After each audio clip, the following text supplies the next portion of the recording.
Assalamualaikum warahmatullahi wabarakatuh. Sebelumnya izin memperkenalkan diri, nama saya Dea Nur Azizah dengan NPM 211060021. Di sini saya akan menjelaskan tentang memahami adanya evolusi populasi.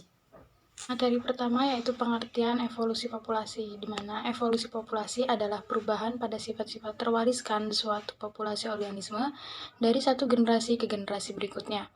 Evolusi dipengaruhi oleh berbagai faktor, antara lain hanyutan genetik, aliran gen, seleksi alam, dan jumlah populasi yang besar. Perkawinan secara acak, mutasi, dan migrasi.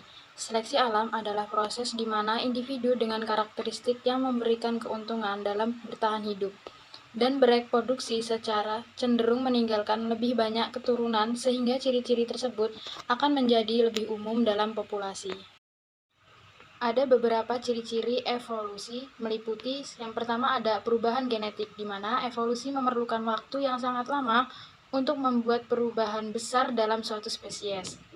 Yang kedua ada perubahan lingkungan, di mana perubahan lingkungan menuntut suatu spesies untuk bisa menyesuaikan diri atau beradaptasi. Yang ketiga ada seleksi alam, di mana evolusi adalah suatu proses perubahan yang dipengaruhi oleh seleksi alam yang menyebabkan individu dengan karakteristik yang lemah dan berkelanjutan mati. Evolusi tidak hanya terjadi pada organisme secara individu, melainkan pada suatu populasi dengan waktu yang lama. Dalam proses evolusi, populasi akan berevolusi agar dapat lolos dari seleksi alam dengan cara mengubah perubahan genetik yang terjadi dalam populasi. Berbagai faktor yang mempengaruhi evolusi populasi antara lain, yang pertama ada hanyutan genetik, di mana perubahan frekuensi gen dalam suatu populasi akibatnya adanya populasi kecil yang berpisah dari populasi asalnya. Yang kedua ada aliran gen, di mana peristiwa pertukaran gen antar populasi yang disebabkan oleh imigrasi. Yang ketiga ada seleksi alam, proses di mana individu dengan karakteristik yang lemah dan berkelanjutan mati menghasilkan keturunan yang lebih baik.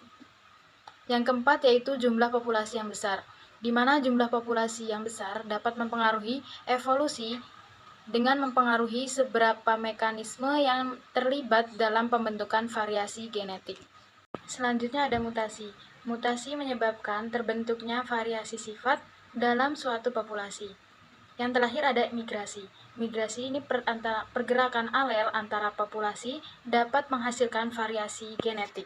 Pembahasan terakhir yaitu pengaruh seleksi alam terhadap evolusi populasi. Seleksi alam adalah proses di mana individu dengan karakteristik yang memberikan keuntungan dalam bertahan hidup dan bereproduksi cenderung meninggalkan lebih banyak keturunan.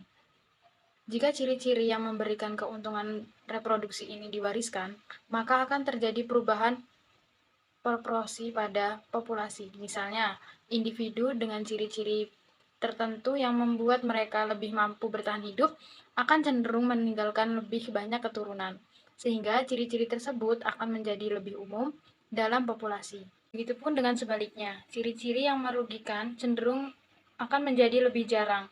Proses ini mempengaruhi evolusi populasi dengan mengarahkan perubahan genetik yang menguntungkan untuk keberlangsungan hidup dan bereproduksi menjadi lebih umum dalam suatu populasi. Cukup sekian pembahasan dari saya, kurang dan lebihnya saya mohon maaf. Wabillahi taufik wal hidayah. Wassalamualaikum warahmatullahi wabarakatuh.